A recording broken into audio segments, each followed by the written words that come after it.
えてるかな。はい。ポンチューめぐぐです。聞こえてるかな。すいません。準備してました。あ、こんばんは。聞こえてた。よかった。断髪さんだね。こんばんは。ただいまフランス時間昼間の3時7分。今日のお天気は曇りです。気温は26度ぐらいのあったかい日です。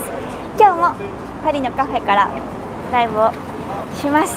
どしどし何でもチャットお待ちしています。オリンピックとかご旅行に関するご質問も大歓迎です。初めてご覧になっていただいている方もぜひぜひお気軽にチャットをください。それではスタート。今日も特に話すことをそんなに決めていないので、皆さんとまったりお話できたらなと思います。こんばんにちは、こんばんにちは。来てくれてありがとうございます。風が涼しい。ちょっと雨が降りそうな感じなのですが、まだ降ってこないから、降ってきたらちょっと中に行きたいと思います。今日ね、このカフェ横にね鏡があるの。ちょっと見せる。その鏡でこのライブのサムネイル撮った。あれかそっか、こうやんないと見えないのか。ほら鏡綺麗ですね。パリの街が映って、そこをこの前の道をまっすぐ行くとちょっと広場になっていたちょっと広場になっていたりします。なんか手振ってくれたはい、こんなところで今日はライブをしています何、サングラスさん何サングラス兄さん、サングラス兄さんいたよしよし、じゃあ今日何お話ししようかな全然決めてないのですが、さっき手を振ってくれた。さっき手振ってくれました。全然見てなかった振り返せなかった。やっぱりこういう風にカフェで撮っていると結構手を振ってくれる人多い気がする。日本人の人だったらなんかなるべく映らないようにお顔隠したりするかもしれませんが何いよいよオリンピックですね。そうですね、あと1週間、あ、1週間じゃないか、1週間か、26が開会式かなですね。あと約1週間ちょっと、2週間ぐらいですね。始まってますよ。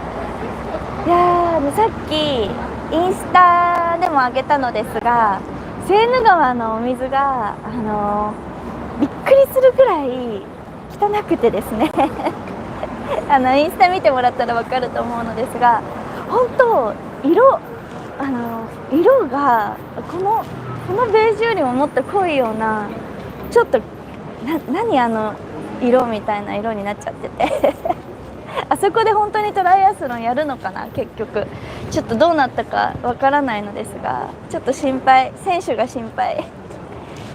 少々お待ちください。画面を明るくします。これで見えるようになった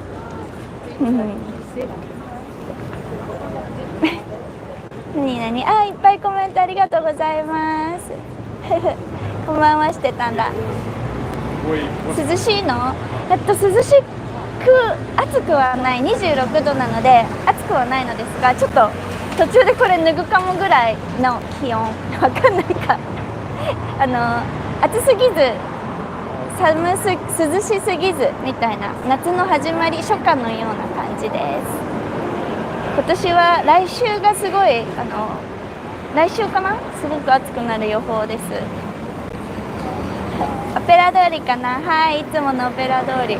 そういえば自転車おじさんが違う通り、たまたまタクシーに乗ってる時に窓をちょっと開けたらすごい大声で歌いながら自転車を乗っている声が聞こえて、あれがもしかして自転車おじさんなのかな、テリトリー変えたのかな、なんかあっちのリシュリュー通りかどこかの方にいた気がするでも今日も会えるかなと思ってここに来てみました断髪さん、何、池袋のお店ねあ、ニュースで聖火リレールーブルとか聖火リレールーブルとか走ってた。あ、もうパリに来てるんですね、聖火。あ、そうなんだ、ルーブル走ってたんだ。ジャパンエキスポパリ2024行きましたか？結局お仕事になっちゃってジャパンエキスポ行けませんでした。ちょっとごめんなさい、マイクが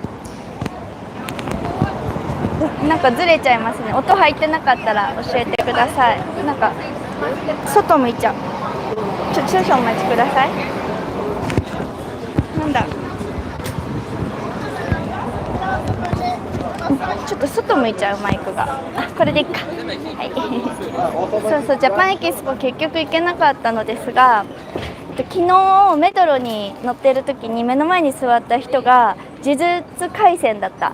なんだっけ、呪術廻戦の言いにくい、主人公、髪の毛がピンクでいっぱい顔中にお目目が開くキャラクターなんていうのが目の前に座って、あ、そういえばジャパンエキスポなんだって思いました。メイクしてた。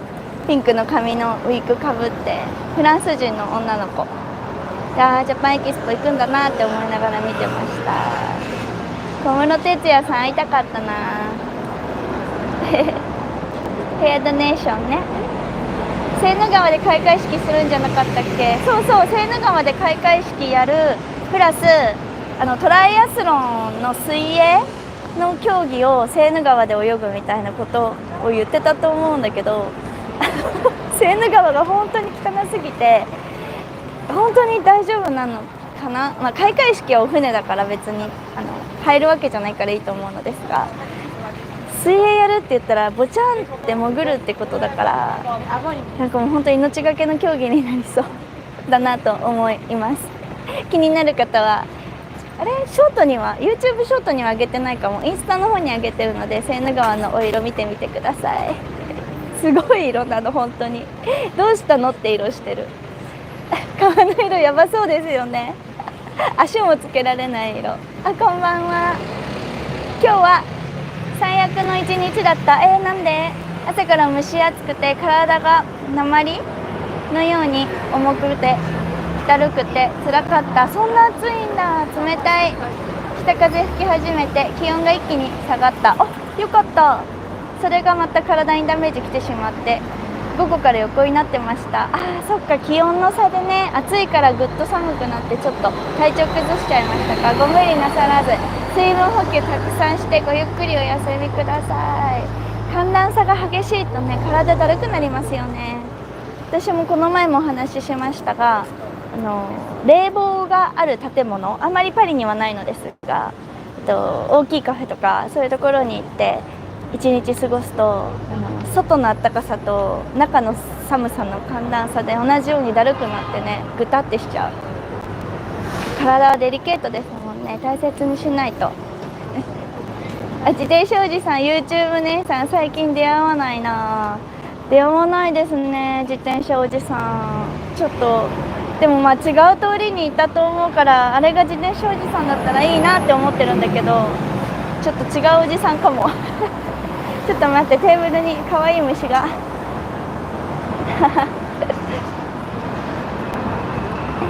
聞こえてるから OK。 あ、よかった。マイク大丈夫そうですか？じゃあこっち向いてても大丈夫かな。お車の音とかうるさかったら教えてください。セーヌ川の色茶色だった上流で大雨降ったのかなね。私もなんでああなっちゃったんだろうって思うのですが、なんでだろう。どこかでセーヌ川はパリだけじゃなくてフランス中こう通ってるから、どこかをきれいにしたのがこされた汚いお水が回ってきちゃったんじゃないかなとか思うぐらいのお色ですねボンジューデピメキシーク、ボンジューメキシコからこんばんは、こんにちは。シャルルド空港からモンパラナス駅まで最短で行くには何が早いですか？時間があればエッフェル塔と凱旋門観光できれば。シャルル・ド・ゴールからだったらバスで1本も出てますが、渋滞をすると遠くなるので、本当にパリってその時とかお時間によってなんですね。渋滞しなければタクシーとかバスも早いけど、渋滞するお時間でしたらRER っていう電車を使うのが一番早いと思います。RER モンパラナスも通ってるかな、ちょっと調べてみますね。 RER パリに来る方はボンジュール RATB っていうアプリダウンロードしておくと便利ですよ。それしとくとこうやって地図が、これでチケットも前回もお伝えしたアプリですが、これでチケットのチャージもできて、マップっていうところを押すとほらパリの全体のマップが見られる。便利です。オフラインでも使えるから。シャルル・ド・ゴールからモンパラナスだと乗り換えが1回あるのですが、 RER とメトロの乗り換えで行くのが早いんじゃないかなと思います。ただ渋滞してないお時間でしたらタクシーとかでも早いと思うので、その時に空港に着いてこれからパリに向かうっていう時に Google マップで調べてみるのがいいと思います。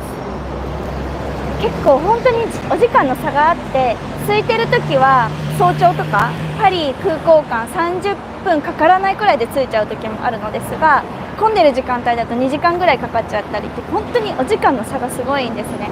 なのでその時その時で調べて臨機応変に決めるのが一番効率というかいいと思います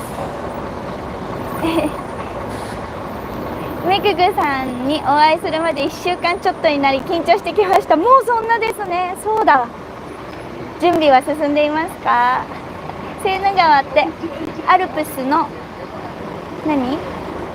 清流のように清らかで、川沿いでカップルがささやき合ってるイメージだったのですが、ドブ川じゃないですかそんなイメージなんだ面白い清流をイメージしてましたかナイル川ほどではないですが、清流には程遠いような水ですねセーヌ川はね、なんだろう、いろんな映画とか歌とかにも登場するから、すごくロマンチックなイメージを持たれている方がほとんどかと思いますが、確かにロマンチックに見える。周りの建物も綺麗だし、川沿いで愛を語らっているカップルもいっぱいいて、今の時期だと動画にも出てますが、ちょっとこうバーみたいなカフェというかバーがセーヌ川沿いにできてて、そこでみんなで飲みながら一日過ごしたりとかピクニックしたりとか、ロマンチックな場所なのですが、イメージ通りの。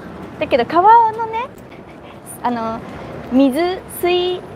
んていうの、水の質、水質は全然ロマンチックじゃないんですねすごい現実的な川です遠くから見たりとか、夕日が差し込む時間とかだとキラキラキラってして、あと晴れてる日とかね、そうするとすごく綺麗に見えます今日は海の日。確かメグさん裏返っちゃった。確かメグさんは海より山が好きでしたっけ？はい、私は海より山派です。海も好きなのですが、泳ぐの大好きなんだけど、海の水、塩水でがどうしても泳げない。しょっぱいのとベトベトするのと、あとなんか昔何かあったのか、トラウマがあるのか、海の音とかがねすごい怖く感じるんです。吸い込まれちゃいそうな感じで、海とか眺めてると怖くなっちゃって、海も好きだけど海なら砂浜で、もしもバカンスとかでゆっくり過ごすなら山かなって思う。でもな、ちっちゃい頃よく家族で自分で作るテントとか持って海に行って砂浜にテント張って寝袋で寝てみたいなことよくやって、それすごい楽しかった思い出なんだけど、なんか海怖いんですよね。なんか昔あるのかな。トラウマってこれがトラウマって分かった時点でもうトラウマじゃなくなるらしいです心理学で勉強した。だけど未だになんでか分からないから、もしかしたらトラウマがあるのかもしれないなんでしょう。皆さんもなんか分からないけどこれ苦手とか、泳ぐの苦手とかお水が苦手とか、あとなんか犬が怖いとかあって、原因が分からない時って何かのトラウマがあるかもしれないんですよ。ですごい記憶をたどって思い出して、これかって分かった瞬間にトラウマをほとんど解消されるらしい苦手なものがある方は昔の記憶たどってみてください。あ、メキシコさん、メキシコさんっていいですね。6月23日から26日までパリにいました。6月23、先月ですか？暖かかったですか？その時ちょっと記憶が曖昧ですが、6月の最後の頃ってちょっと暖かくなったイメージ近くの公民館が暑さ対策でクーリングシェルターに指定されたけど Wi-Fi が遅くて諦めたそういうなんか市の建物とかって結構需要何がみんなが必要かがわからないというかところ多いですよね。今の時代結構 Wi-Fi って絶対じゃないですか。インターネット環境、お仕事をするにも何をするにも。けどやっぱりそれにあまり触れていない人とかが作った場所とかってなかなか整ってなかったりしますよね。涼むのが目的のシェルターならしょうがないのかとも思うけど、教会みたいなものかな。私はパリで過ごしてて、本当に今年は涼しいですが暑い年で、もうちょっと歩くの疲れた、耐えられないこの暑さって思った時には、パリ中街中に大きい教会がたくさんあって、教会の中ってなぜかとても涼しいんですね。だからいつも何シェルターだっけ、クーリングシェルターみたいな感じで教会に入って休んでますそんな感じなのかな。で、教会も電波悪いのあ、今日は何飲んでるのかな。今日のコーヒー代です。ありがとうございます。ゼロさんナイススパです。嬉しい、いつもありがとうございます。ハート押せるかな。押せたありがとうございます。麺吉のカツ丼美味しそうでした。美味しかった、本当に美味しかった。あそこ本当におすすめ。パリで一番美味しいと思うカツ丼。今日はスタバじゃないのコジョンっていう韓国系のカフェに来てて、見てこのこぼれ放題のコーヒーこのまま出てきた。私がこぼしたんじゃないの。このまま出てきた。パリあるある。いただきます。ここそんなに苦くない。これもね、今日もアロンジェ飲んでます。ちょっと映せるあれじゃない、量が多すぎて映せないのですが、アロンジェ飲んでます。エスプレッソお湯で薄めたやつ。ありがとうございます。ゼロさんいつもありがとう。ナイススパです今日もじゃあデザートとか食べちゃおうかな。そのアプリ使ってた。便利ですよね。さっきのボンジュールってやつ便利ですよね。私も大活用してます。ボンジュール。暑いので毎日アイスクリーム食べてます。いいな、アイスクリーム食べたいな。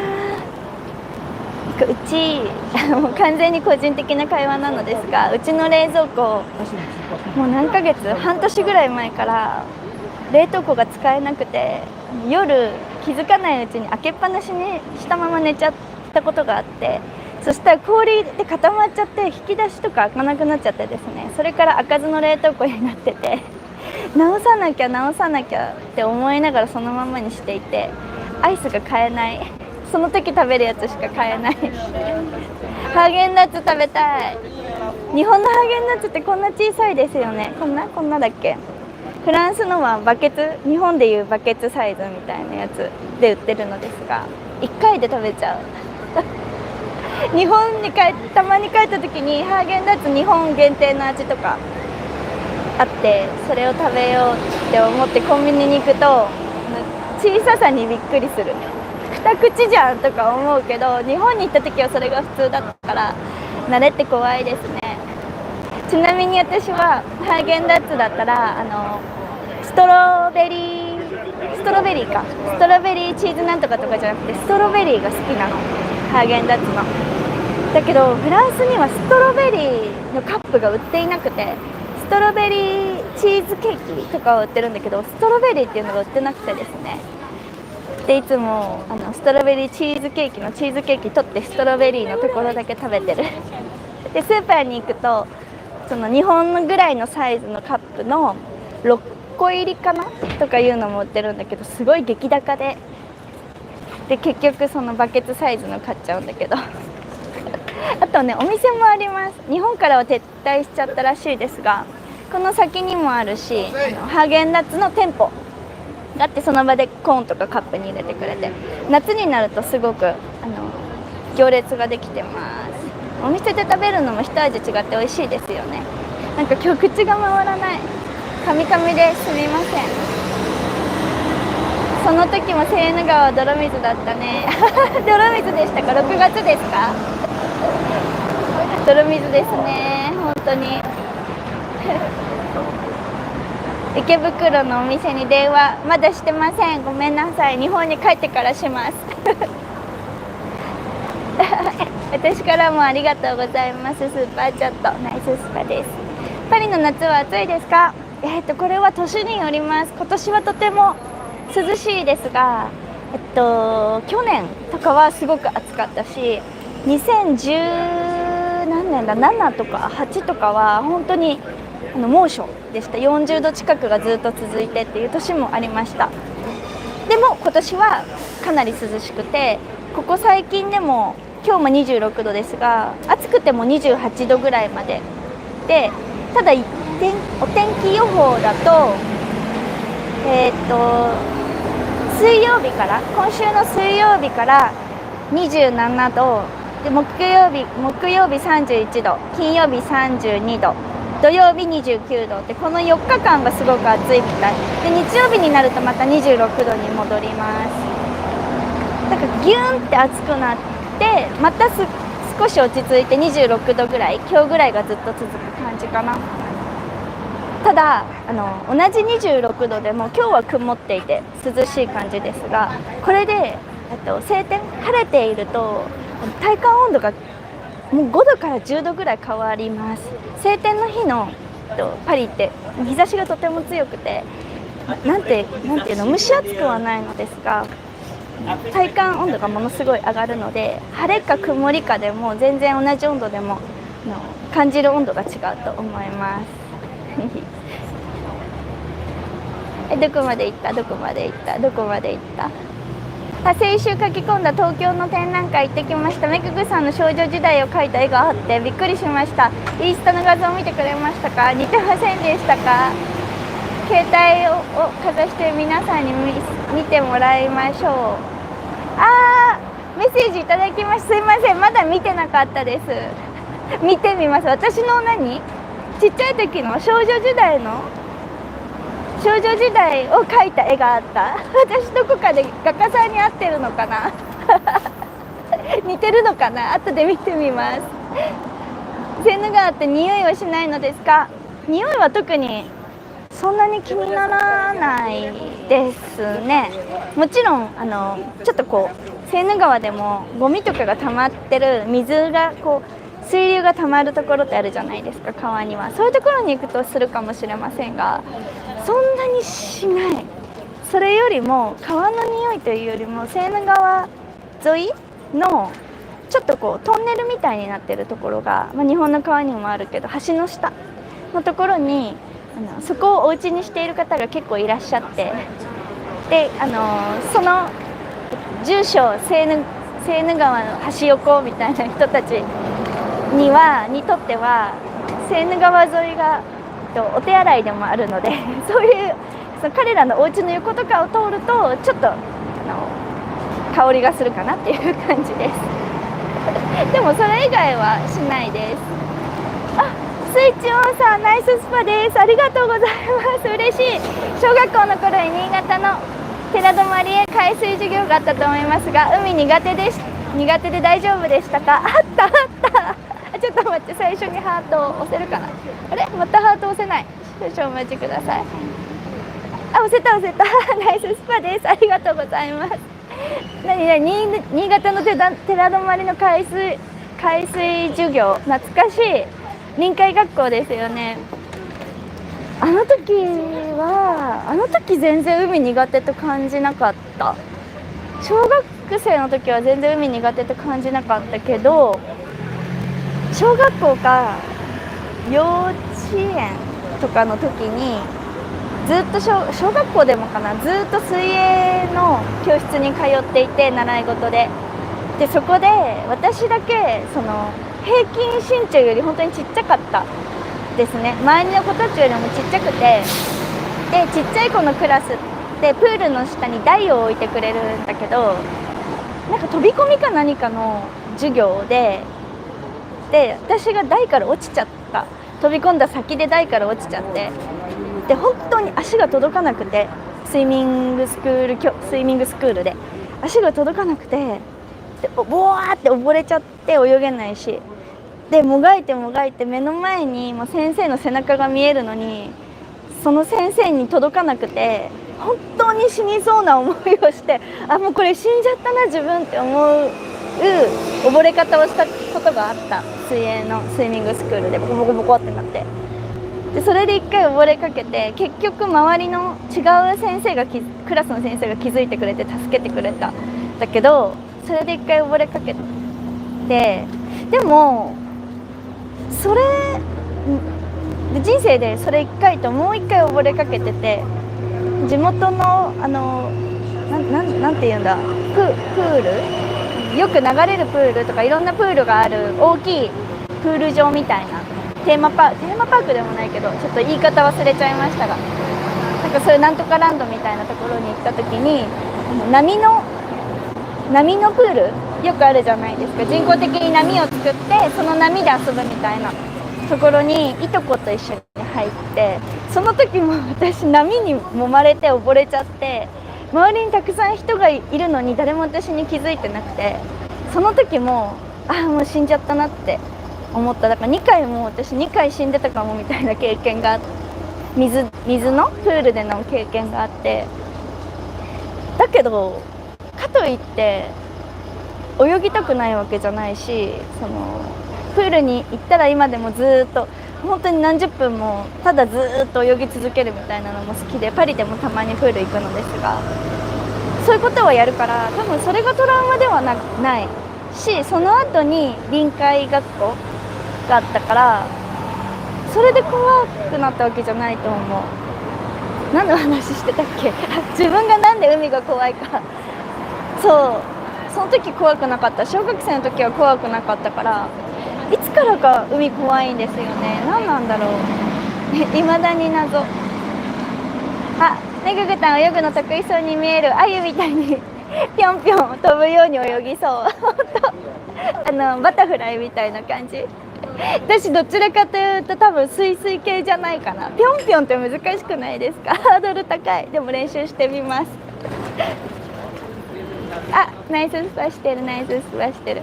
インドのガンジス川では遺体が流れてるらしいですが、インドに行ってみたいですか？行ってみたい。修行をしてみたい。インドで本格的なけど、ガンジス川とかは入ってみたくないけど、インドは行ってみたいです。でも2泊ぐらいでいいかな。9月にパリに行く予定の藤田夫妻です。9月だとあと1ヶ月2ヶ月か、あと1ヶ月ぐらい、1ヶ月半ぐらいですか。楽しみですね。こんにちは。そっか、もう8月7月か。ごめんなさい、私の頭の中今8月だった。7月だからあと1ヶ月ちょっとあります。2ヶ月ぐらいあるか。楽しみですね。9月にはもうパリも涼しくなってると思いますコメントまた遅れてる。冷蔵庫が開かなくなった時は電源オフにしておけば氷も溶け開くようになりますよ。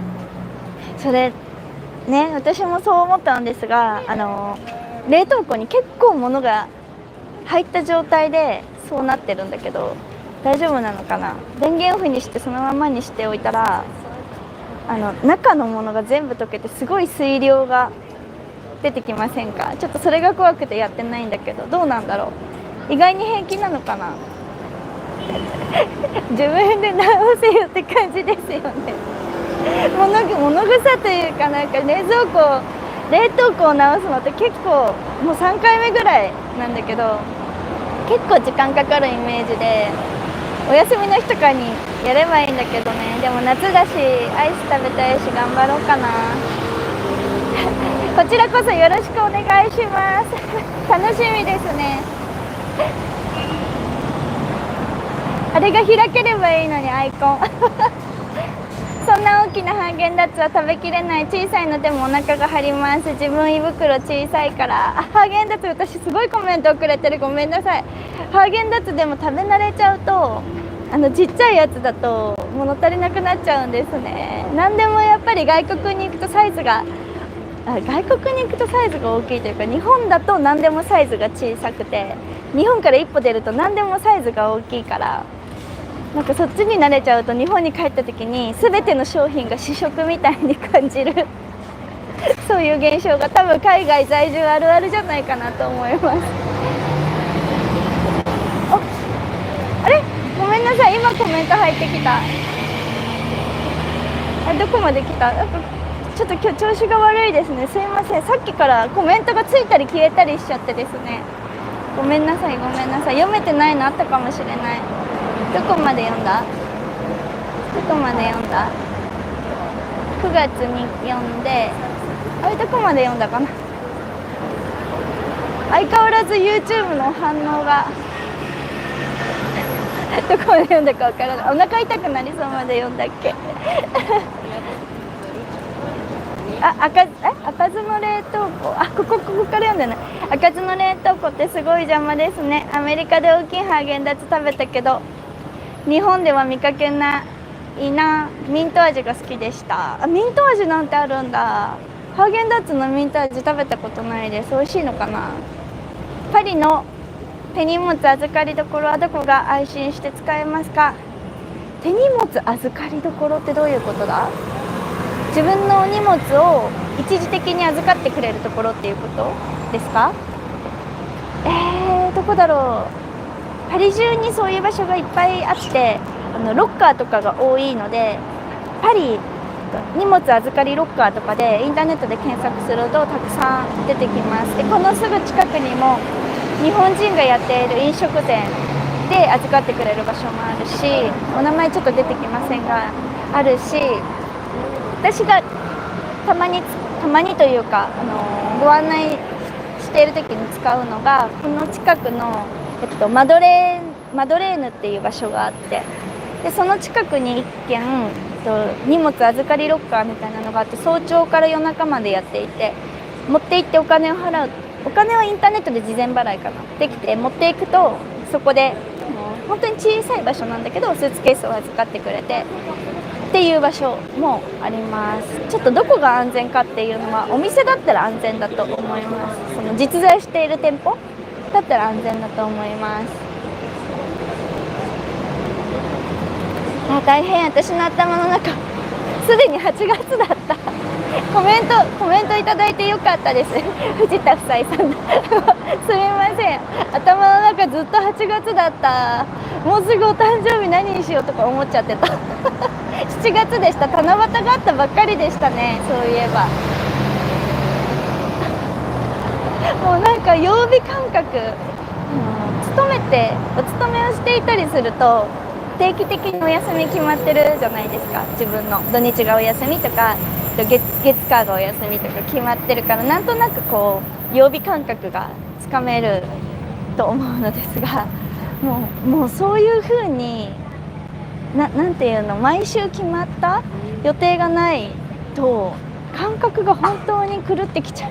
日付では分かってても曜日が全然分かってないとかいうのがあって、ちゃんと生きなきゃなって思うどこまでだ。なんか YouTube ちょっと変ですね、すいません。抜かしちゃってるコメントあったらごめんなさい。ハーゲンダッツのバケツサイズ1万円くらいでしょうかハーゲンダッツバケツってこんなバケツじゃなくて、何リットル、これくらい、高さこれくらいの、これくらいか、これくらいの太さので、いくらだろう、8しないぐらい、6.5、7ぐらいで7ユーロぐらいで買ってる気がします1万円のハーゲンダッツ食べてみたい。ハーゲンダッツのお風呂入りたい。何03でしょ。自分半分だけで十分。午後のお茶の時に1個全部食べたら夜もたれて夕食食べれなくなります。胃がちっちゃいですね。私結構フランスでご案内をさせていただくときに一緒にお食事とかしてて、小食なんですよっていう話する、あれこの話したっけ、小食なんですよっていう話すると、食べ終わる頃に小食っておっしゃってましたけどすごい大食いですねって言われることが多々あって、フランス人の中に混ざって食べてると本当うさぎちゃんって呼ばれてるぐらい小食なんだけど、日本人の方と一緒にお食事をするとすごい大食いの方のカテゴリーに入るらしい胃がどんどん大きくなってる気がする。現在76人視聴中。そんなにありがとうございますちょっとためになるお話しないとですね。何でもご質問くださいね。ディープさん、あれはトイレとお友達になりそうです。もうトイレで食べるしかないですねGN さん、ナイススパです。ありがとうございます。ナイススパです。ちょっと待って、ハート押せるかな。押せた押せた。ナイススパです。ありがとうございます。こんばんは。先日のライブで質問に答えていただきありがとうございました。どういたしまして。おかげで7年ぶりのパリ楽しめました。よかったです。道路とかメトロは想像以上にオリンピックの影響大きいんだと実感しました。昨日パリ祭見届けて今日帰ります。これからご帰国ですか。気をつけてお帰りください。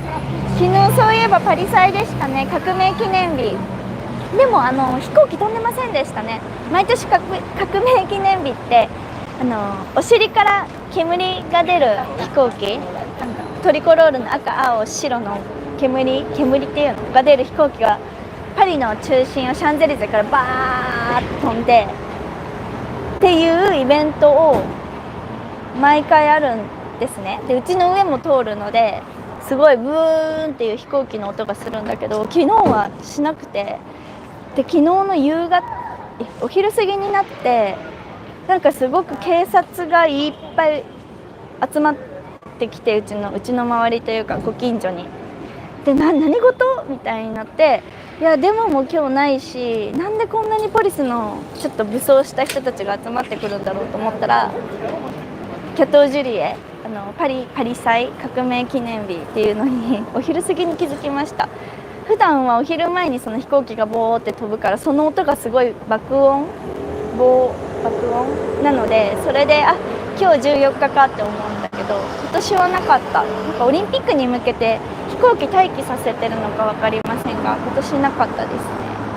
しかも昨日普通にお出かけしていたのですが、本当にパリに人がいなくて、祝日ということもあってお店も閉まってるっていうのもあるんだけど、今セール中、夏のセール中で、例年だともっともっとパリに人が溢れているんですね。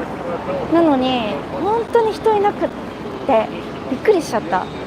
パリ中人が全然いないちょっとこのままオリンピック始まっちゃうのかなって不安になるぐらい人がいないんです。ちょっと心配でもね、その分多分そのデモに巻き込まれるとかトラブルもなく過ごされたと思うので、それは良かったですね。なんかお買い物とか楽しみましたか無事に帰れることを願っています。帰りの飛行機も楽しんでくださいナイススパですそういえばそっか、キャトー・ジュリエだから7月ですよね。7月14ね、毎年パリで一番盛り上がるお祭りで、パリのイベントって大体クリスマスとそのキャトー・ジュリエ、昨日7月14日のパリ祭革命記念日の2回がすごい盛り上がるんだけど、全然昨日は本当私ですら気づかないぐらいだったから、ちょっとびっくりしてます。やっぱり値上げのせいかなって思います。住んでいても円安ですごく高く感じるっていうのもあるけど、住んでいても値上がりが激しくて、それも昨日感じたのですが、いつも行くカフェでフラッと入ってちょっとお腹空いたから食べようと思ってお食事1品頼んで、サラダ頼んで、でお水ボトル炭酸水頼んで、コーヒー1杯頼んで25ユーロだから、お酒も飲まないでデザートも食べないで、本当にカジュアルな、お手頃というか本当に普通のカフェっていう場所で食べてそのお値段なので、ちょっと昨日改めて値上がりしたなパリって思いました。25ユーロって言ったら日本だと3000円以上、ランチでデザートも、食べないお酒も飲まないで3000円以上なので、物価がね本当にパリ上がってますね。激しい、すごい激しく値上がりしてます。あとなんだっけ、ちょっと気になるコメントだった。道路とかメトロは想像以上にオリンピックの影響大きいんだと実感しました。本当ですね。私もご案内してても思うのですが、会場がある駅は全然メトロ止まらなかったりとか、抜かしていっちゃうとか、あと交通規制もオリンピックのせいじゃない、オリンピックのせいって言い方よくない、おかげですごい交通規制をしていて、隣の道に行きたいのにこう道があってただ曲がれば隣の道に行けるのに、その規制のせいでこう逆 U ターンして違う道から回っていくみたいな、3両で行ける道に10分ぐらいかかっちゃったりとかして、タクシーの人とずっとタクシーの人はボソボソ文句言うから一緒にお話ししてたりするのですが、なんか本当にオリンピックでこうなってるよねみたいな話して、タクシーの人がすごく大変そうです。で簡単にたどり着けるところも今はその交通規制でかなり時間がかかっちゃったりとかしてますナイススパしてる、平和だな。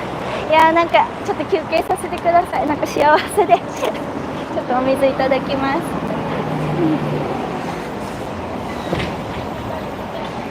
晴れてきたしなんだろう、ちょっとこれ、ね、暑いので脱いでもいいですか。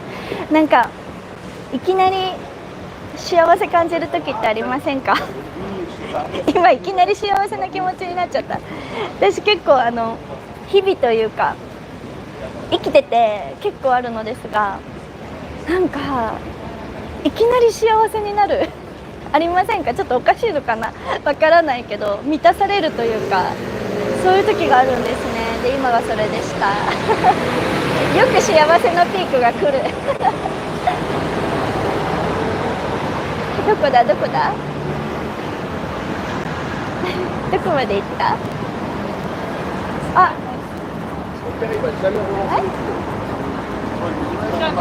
ここか。テロさん、冷たいもの食べるとお腹の調子悪くなっちゃうんですねなんか2人の会話かわいいかわいい。ゼルさんお腹痛くなっちゃうんですね面白い。私もね、スイカねお腹が痛くなるお話ですが、夏になるとやっぱりフランスでもスイカが取れるので、フランスで取れてるかわからないけどいっぱいスーパーに出るんですね。なので夏だって感じで、日本に比べてとても果物とかお野菜がとってもお手頃なので、スイカの大玉1個で安いところだと 3.9 とかで売ってるんです。でそれを張り切って買っていって、でお家で一人スイカ割りして1個丸々全部食べちゃうのそうするとお腹痛くなるトイレですね私はね、ハーゲンダッツよりスイカで良くなります本当に果物とか、さっき物価が上がってるっていうお話しましたが、果物とかお野菜は上がってる、ちょっと上がったとしてももともとがすごくお安いので、日本に比べるとすごくお手頃に感じるから、もしもパリに来てちょっと節約したいなっていう時には、レストランとかに行ってお食事をするんじゃなくて、なんだっけ、マルシェ、朝市、マルシェとかに行ってお野菜とか果物をたくさん買ったりとかして、でホテルに持って帰って洗って食べたりなんて、歩きながらバナナ食べてもリンゴ食べてもいいのですが、すると節約にもなるし、日本で高い果物もすごくお手頃に買えるので、夏のビタミン補給にもなるからおすすめです。私もよくリンゴ、日本にいた時にはちゃんとリンゴの皮を剥いて綺麗にカットしてとか、うさぎちゃんの形にして食べてたんだけど、外国に住むようになってからもう丸かじり結構ね、カフェの中とかでもガブガブリンゴかじってる人もいるし、で子供のお弁当にリンゴ丸々入れてたりとか歩きながらバナナリンゴ食べながら歩いてたりなんていうね光景もよく見られて、私もたまにやってます。小腹が空いた時は果物いいですよね。日本人にとってはちょっと贅沢じゃないですか。イタリア産のブドウとかすごくお手頃で、それをとりあえず1キロとかで買っといて洗って持ってパクパク小腹が空いたら食べるみたいな感じでやってます。どこまで行った？パリの地下鉄無人運転だったんですね。切符の自動販売機や電光表示板が壊れまくっているパリで大丈夫なのか。でも小さな子供が先頭車両で運転の真似をしていて可愛かった。ブレーキかけると言っていたよ。故障したらこの子が守ってくれると思う。ありますね、そういう電車。先頭で運転手さんみたいにして走れる電車ね、ありますよね。ちょっと下のところがシールが貼ってあってストップボタンとかね押せるようなおままごとみたいにできるようになってますね。パリのメトロは無人運転の、車両と有人の車両両方あります。で無人は多分 2,3 線しかなくて、全部でメトロ20何本あるんだ18番19番18番20ぐらいメトロの線というか車両があるのですが、 1番線から2番線3番線4番線ってあるのですが、その中の3つぐらいが自動運転、3つか4つぐらいが自動運転だったと思います。最近増えた。でそれだと自動運転なのでこう冷房も効いてるし、ストライキがあっても動くけど、それ以外の有人の線、人間が運転している線だとストライキがあると動かないっていう、しかも冷房もないっていう感じで、ほとんどのパリのメトロの中にはまだ冷房がありません。なので真夏の暑い時にはすごいセンスでみんなこう仰いだりして、地下鉄というかサウナ車みたいな感じで、動くサウナみたいな感じで乗ってます。8月にパリに行く予定ですが、電車のチケットっていつからオリンピック価格に値上げするでしょうか。 iPhone でナビゴ使えるようなので早く買っとかなきゃですよね。前回のライブでその内容をお話ししたのですが、すいません、ちょっとど忘れしちゃったけど、確か7月20だったと思います。ちょっと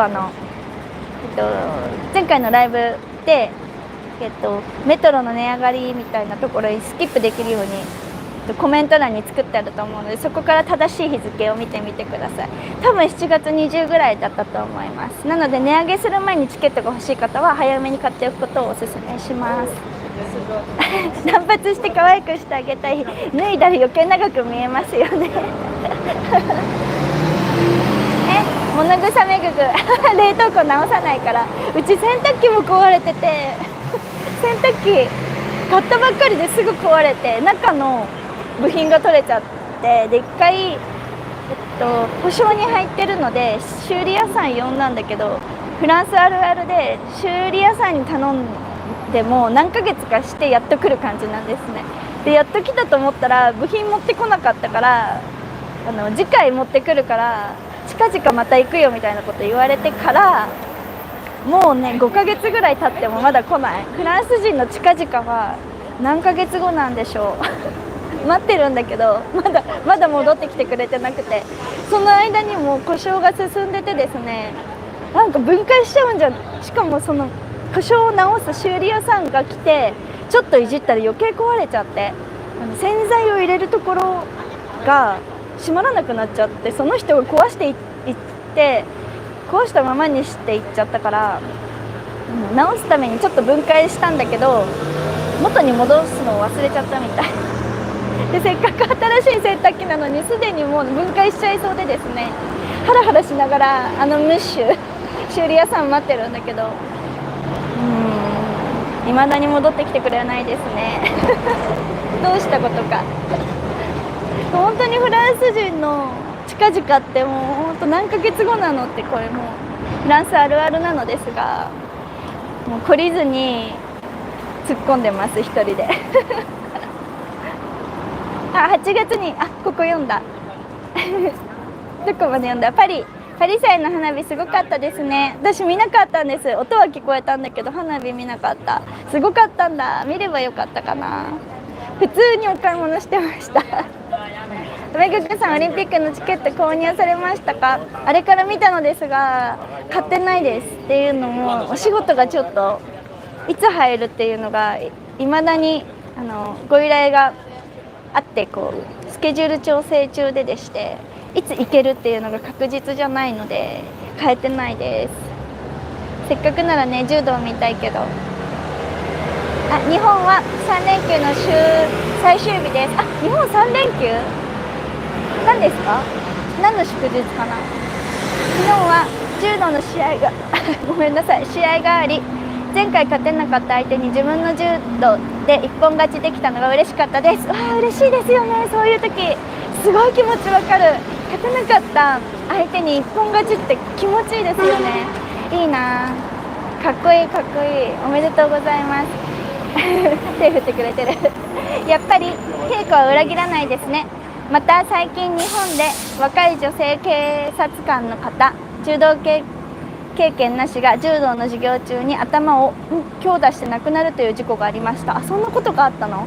頭を打つってどういうこと？柔道でそんなことがあったんだ。受け身の大切さを改めて感じたのと、柔道をやっている者として非常に悲しいニュースです。本当ですね。しかも警察官？柔道で頭を打つってどういうこと？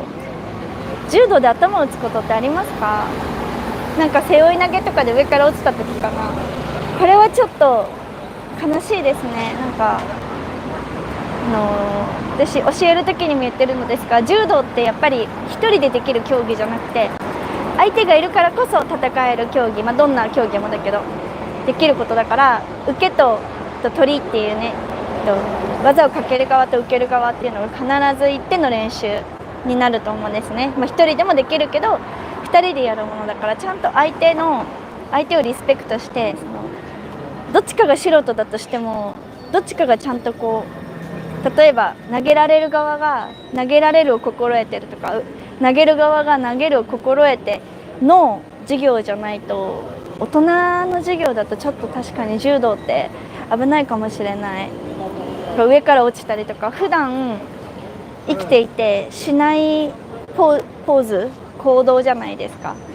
頭からゴロンって落ちるとか、背中をドンってつくとか、普段の私生活ではしない行動をとるから、やっぱりどっちかはとか先生とかもね、もしも素人さんがやるならしっかり見て、結構コメントでもチャットでもおっしゃっているように、受け身の大切さ、受け身っていうのはお怪我をしないためでもあるし、自分を守るためでもあるものなので、なんで受け身を習わないでやっちゃったんだろう。ちょっとでもかわいそうね。これから警察官だってことは、これから人を守ろうと思って、そのために強くなろうってやったことだと思うから、すごい悲しいニュースですね。なんかすごい痛い思いしてなかったらいいな。でもきっと天国からこの世で学んだ柔道で天国で活躍されてると思います。悲しいですね。もうちょっとそういうニュースがあると、やっぱり危険なスポーツみたいな認識も出ちゃうと思うから、そういう風には広まらないでほしいな。きっとその方もそういう風には広まらないでほしいなって思うと思う。どこだっけ？エアフランスでシャルル・ド・ゴール経由26日にマルセイユに着きます。サロン・ドゥ・プロバンスの音楽祭で1ユーロ172円。ユーロを持つ気がしません。カフェに入れません。インスタントコーヒー持っていきます。本当ですね。1ユーロ172円。この前174円5円かまで行きましたね。でも眩しい。2円の時に、今2円だとしたら、2円の時にもしかしたら崩してユーロにしておいたらいいかもしれないですよ。結構最近幅が激しいので、ちょっとでもいい時に変えておいた方がいいかも。でもな、26日ってことはもうすぐだから、そんなにすぐ円が落ち着くわけではないと思うから見計らってですね。本当に高いですよね。でもね横で警察に捕まっちゃった人がいる。ちょっと待って、見て見て捕まった何しちゃったんだろうちょっとこういう時にプチ人種差別を感じたりするのであんまり映さないようにしようどこまでやんだっけ。でもマルセイユの方だったらパリよりも物価は安いというか物価は安いと思うので、パリで過ごすよりはお手頃に過ごせると思います。インスタントコーヒーはパリにも来る？マルセイユに着くパリにも来るならパリに来てから飲んだ方がいいかも。パリのが全然高いです。パリは本当に物価も何もかも家賃とか何でも異常に高いので、やっぱり同じフランスでもマルセイユとか、ニースとか、ニースは今バカンス時期なんでちょっと値上がりしていますが、そういう地方よりもパリが劇的に高いと思っていらっしゃった方がいいかもしれないです。ハーゲンダッツのお風呂って面白い発想ですね。そうかな、冷たくて気持ちよさそうじゃないですか。プールの方が良かったか、お風呂じゃなくて。ベルサイユのバラあれ、この前お客様とお話ししたのですがベルサイユのバラって日本発祥だったんですね。私勝手にフランスの物語を日本人が和訳したのかと思ってたら、ベルサイユのバラって日本の漫画だったですね。でね、ベルサイユ先週も行ってきたのですが、ベルサイユにバラないのベルサイユのバラっていうとみんな日本人の方はベルサイユのバラが有名だから、ベルサイユっていうとバラをご想像されると思うのですが、ベルサイユにバラがねそんなにないんです実は。でそこで疑問に思って、なんでベルサイユのバラって言うんですかねみたいな会話から、あれは日本人が作った物語だからみたいになって、そうなんだってなったまだまだ知らないことがたくさんですね。戦闘後の音は不快な音でした。戦闘機の音？戦闘機の音は不快な音でした。飛行機のねボーっていう音、ボーっていうかドーみたいな音ですよね。24日から3日間パリに行きます。もうすぐですね。ちなみに今日何日？今日15日か。来週ですか？楽しみですね。来週暑そうですよ。人が少ないとスリも少ないのですか？そんなことないです。人が少なくてもスリは多いです通行手形 QR コードも届きました。よかった。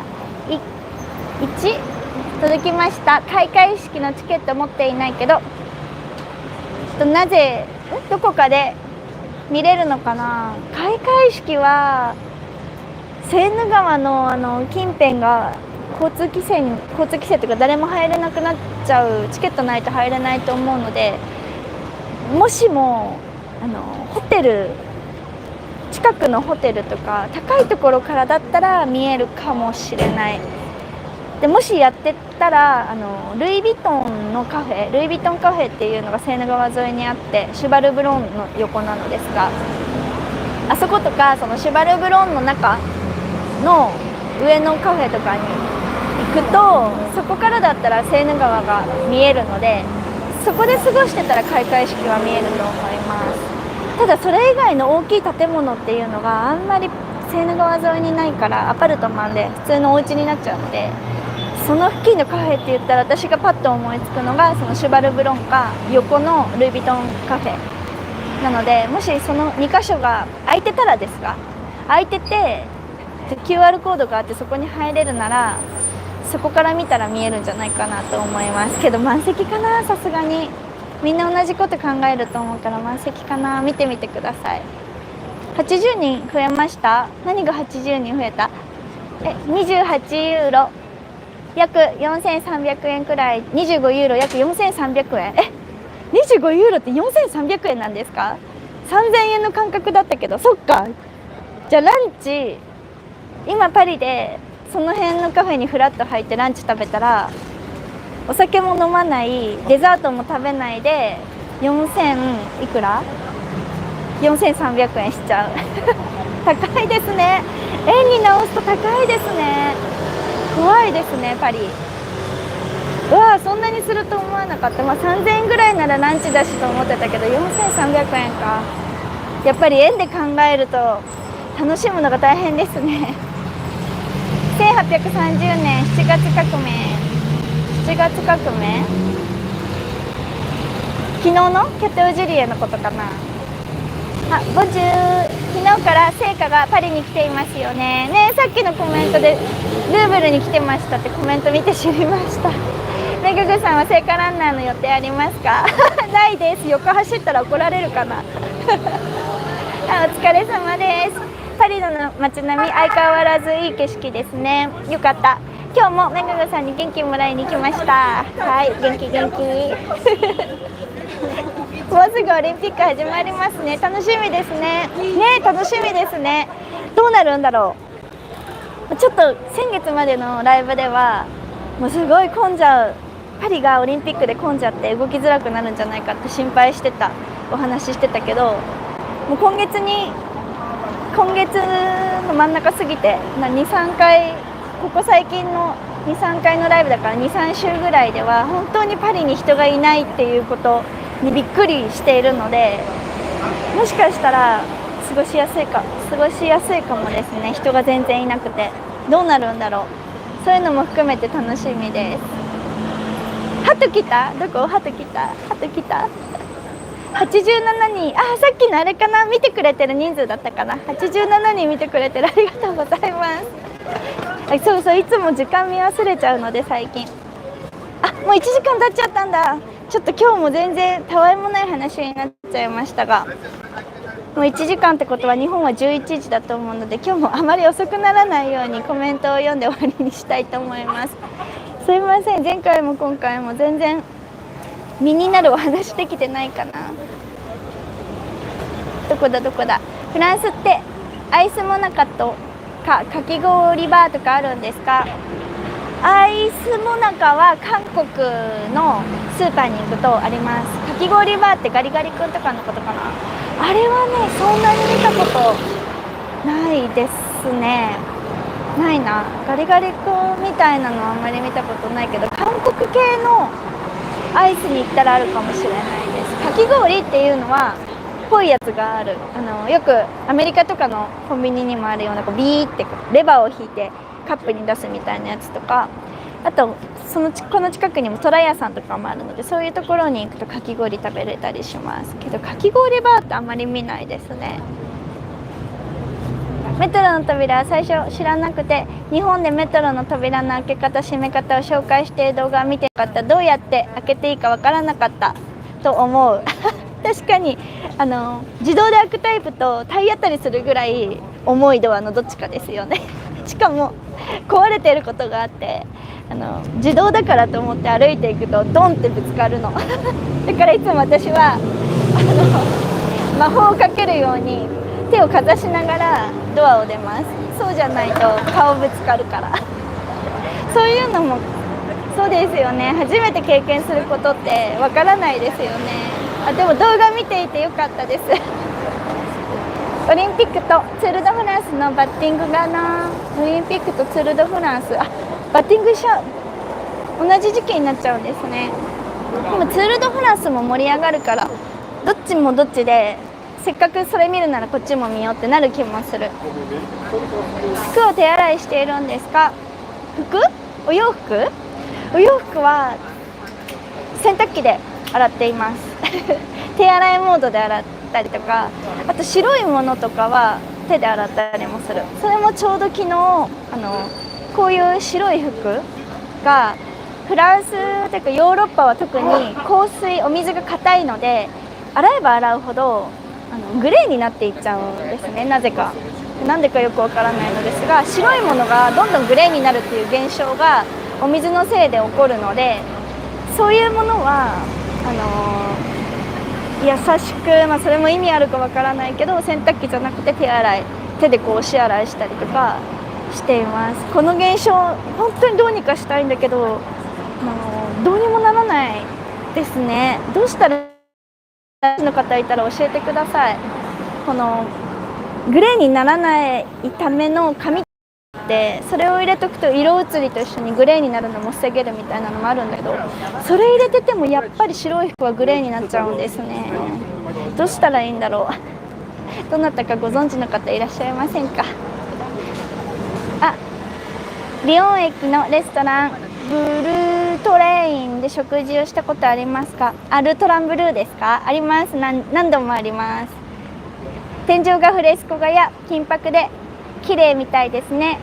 シャネルやダリが行ったらしいですね。行ったらしいです。シャネルとかダリも行ったんだ。そうそう、パリのリヨン駅っていう場所に入っているルトランブルーっていう、英語にするとブルートレインかなっていうレストランがあります。すごいきらびやかで、レストランというよりブラッセリーみたいな感じですね。フラッと駅を利用するがてら入れるようなお食事処なのですが、すごいきらびやかで本当に綺麗なので、私も多分インスタか何かに載せてたと思います。気になる方見てみてください。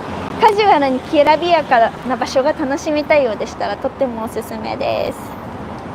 ボンジューパリでの街歩きスマホとか電車内でのスマホ率はどのくらいですか。スマホ率あんまりそういう風にして見たことないけど、みんなスマホは見てると思います。ただ日本ほどではないかな。日本だと公共の場所、電車の中とかではやっぱり静かにしなきゃとか、電話も出ちゃいけないし、ちょっと小声でみたいな感覚があるから余計にこうスマホに集中する方多いと思うのですが、フランスだとそういうのはなくて、普通の声の音量でみんな話をするし、電話も来れば出るしっていう感じなので、その点日本よりはそんなにずっとスマホ見てるのは感じないかもしれない。あとパリなので観光客の人もいて、観光客の人だとやっぱりスマホよりはこうやって景色を見てることが多いから、率で言うのはちょっと難しいですが、そこまでみんなずっと携帯スマホを眺めてるなっていうのは感じないです。こうやって今歩いてる人たちも見てもらっても分かるように、スマホをこう下を見ながら歩くっていうことをあんまりみんなしてないと思います。あとスマホに集中しすぎちゃうとちょっとやっぱり治安も危ないので、そういうことでもないのかもしれないです。音楽聴きながら歩いてる人多いかな。日本では今日は海の日の祝日。海の日なんだ。そうなんだ。だから海の話題だったのかな。手を振ってくれたお兄さん、最後にヒップ強調セクシー後で見よう、アーカイブ見ようお尻強調してたの食いしん坊なのにスリムですね嬉しい。スリムって言われちゃった。でも筋肉すごいんですよ警察心得なかった。さっきの警察官さんみんなヘルメットなのね。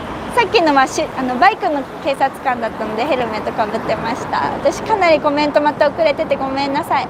ちょっとまた1時間経っちゃうので、来てるコメント読んで終わりにしたいと思います。なのでもしもこれからのご旅行に関してとかご質問ある方はご質問ください。どこまで読んだっけ。分かんなくなっちゃった。どこすいません。なんかね YouTube 行ったり来たりしちゃいますね。どこだった。全然下なのかな。今ちょっとコメントの最後探してます。どこあれかなり前に行っちゃった。ここかな。9月だと夜は何時くらいまで明るいですか。9月末は結構早く暗くなっちゃうと思います。もうサマータイムも終わってるので、6時とか7時とかぐらいには暗いんじゃないかなと思います。ちょっとその日照時間とかもインターネットで調べると去年のとかも出てると思うので見てみてください。今はサマータイム中なので結構長いですが、サマータイムが過ぎると逆にギュッっていう風に短くなりますギュが大きかった太陽が全然出ない感じになります。ヘッドギア装着時で起きた事故、打ちどころが悪かった。あ、ヘッドギア装着時で、さっきのあれですか、柔道のお話。ヘッドギアって何？ヘルメットみたいなこと？あ、打ちどころが悪かったんだ。じゃあそっか、かわいそう、本当に。そうなんだ。なんか本当痛い思いしてないといいな。そっかそっか。全然そのニュース見ていませんでしたが、教えてくれてありがとうございます。やっぱり同じスポーツに携わる人間としても本当に気をつけて、気を引き締めて、こう人に教えたりとかしなきゃいけないんだなって感じます。わあ、ご愁傷様です。天国でぜひパリにも遊びに来てください。そっか、打ちどころか。これはね、もう柔道じゃなくてもどんなスポーツでもありますよね。やっぱり、スポーツだけじゃなくても交通事故もですが、打ちどころが悪いと人間ってね、なんでこうおもろいんでしょうね。大切にしないとですね。あ、高評価ボタンもお忘れなく。高評価ボタンってどうやって押すの？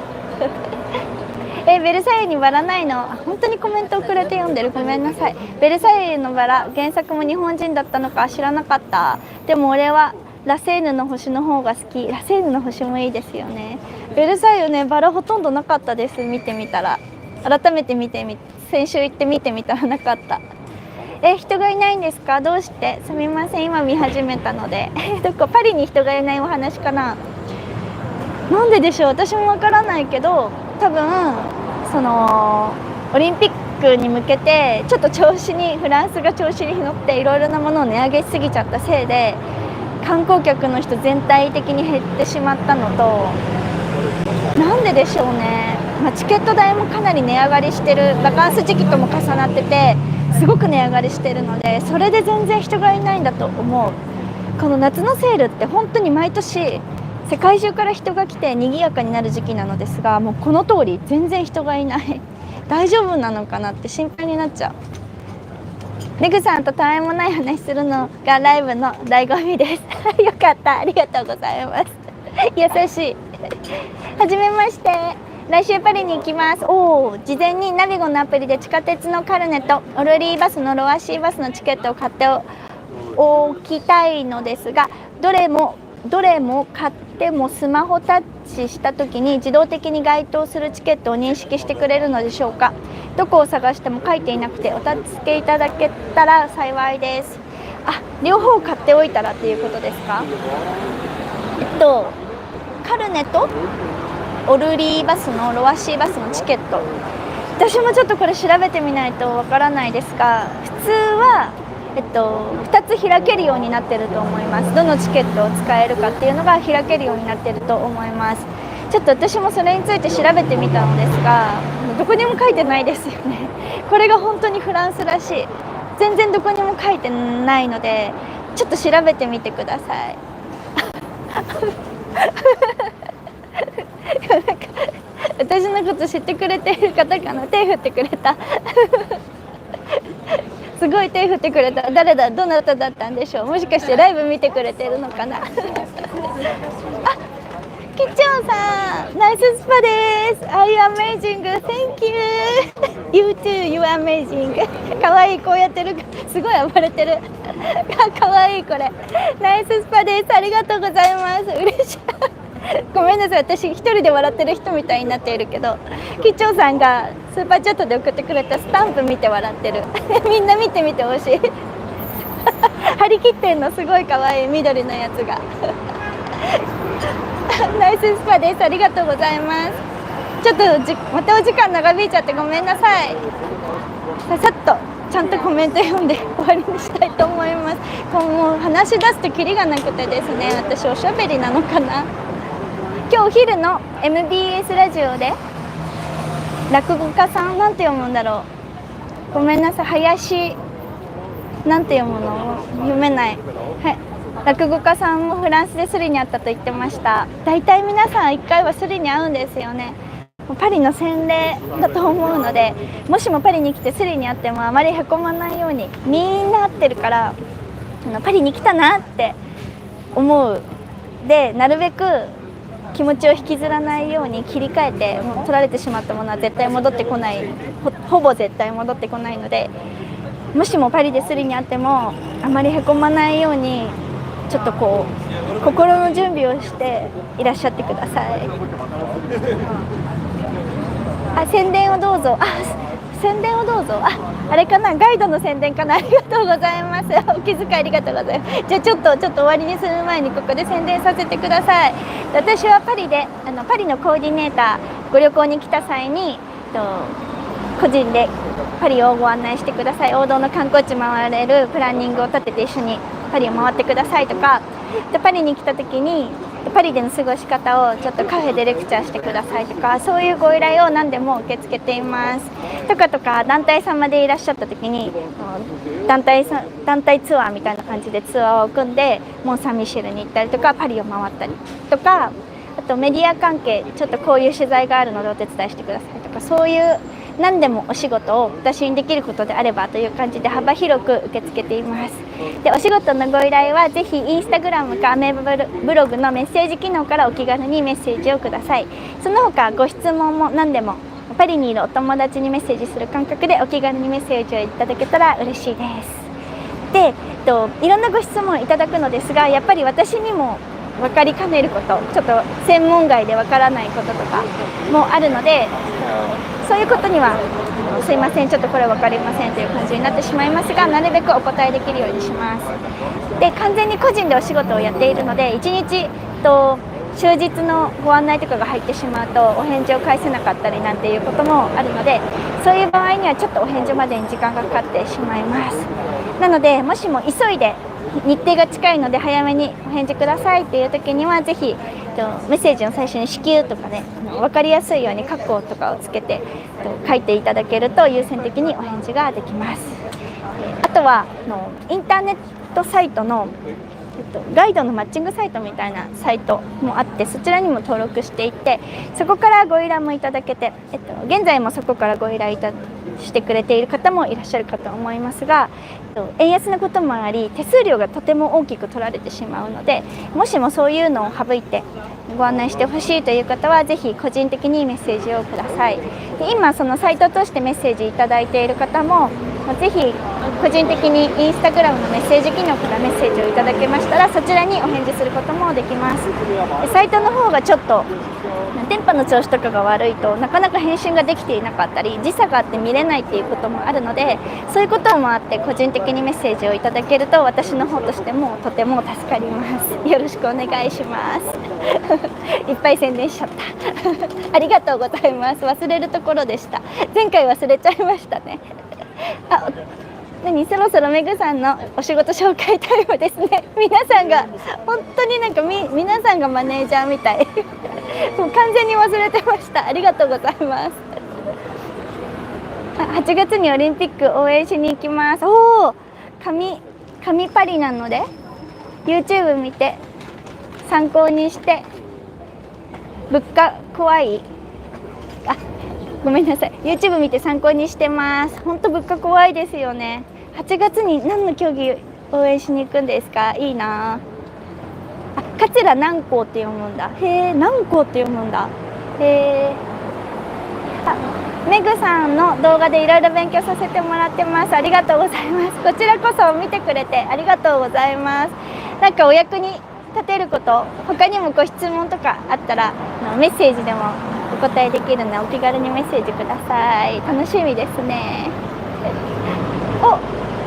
もうすぐ至急こんな感じかな。そんな感じですチェロさんありがとうございます。そんな感じでメッセージを入れてもらえたら私の方も急いでるんだって分かってなるべく早めに優先的にお返事させていただきます。少々お待ちください。なんか雨が降ってきちゃってですね、移動できるかな。なんかちょっとちょっと危ない人がいるの。少々お待ちくださいね。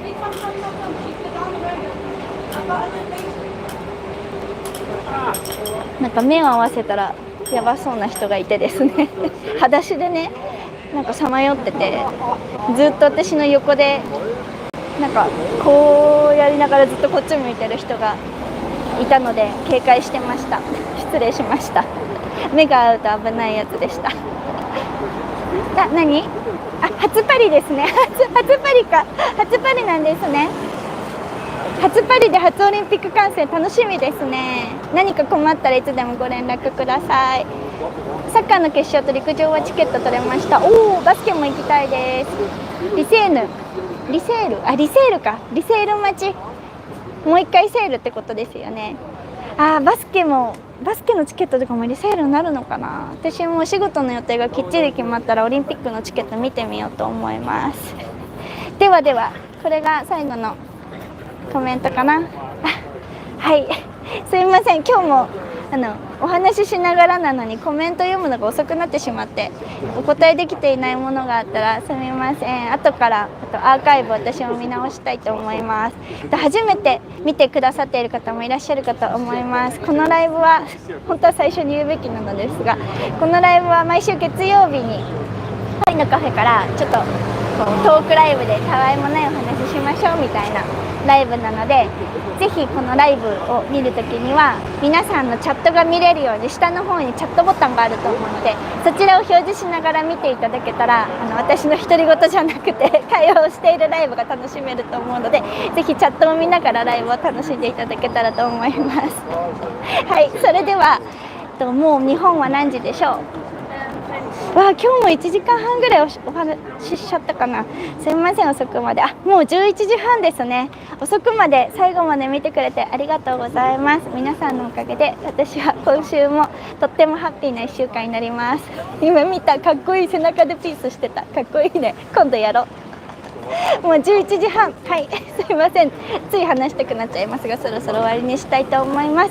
日本にお住まいの皆さんはさっき今日のコメントで暑いから寒いにいきなり変わったって気温の変化が激しいようなので、体調崩さないように心地いい温度にクーラーとか設定して気持ちいい夜を過ごしてください。また今日が祝日の最終日、ちょっとこれもコメントで知ったのですが、明日からお仕事の方も多いかと思うので、お休み明けで頑張りすぎないように元気に楽しいなって思えるぐらいの気持ちで1週間頑張ってください。フランスにお住まいの皆さん、今パリに来てるよっていう皆さん、ちょっと雨が降ってきちゃいましたが、気温はそんなに下がらなそうなので、雨が降っても乾燥はねひどいと思うので、脱水症状とかにならないようにこまめに水分をとって今日も楽しい午後を過ごしましょう。それではまた来週月曜日、もしもできなかったら直前になっちゃうかもしれませんが、インスタグラムとYouTube のコミュニティの方で事前告知、何時から何曜日にします、ライブしますっていう告知をするので、そちらご覧いただけたらと思います。それでは今日も最後までお話ししてくれてありがとうございました。また来週皆さんとお話しできるのをとっても楽しみにしています。それではおやすみなさい。バイバイ。ボンジョルネ。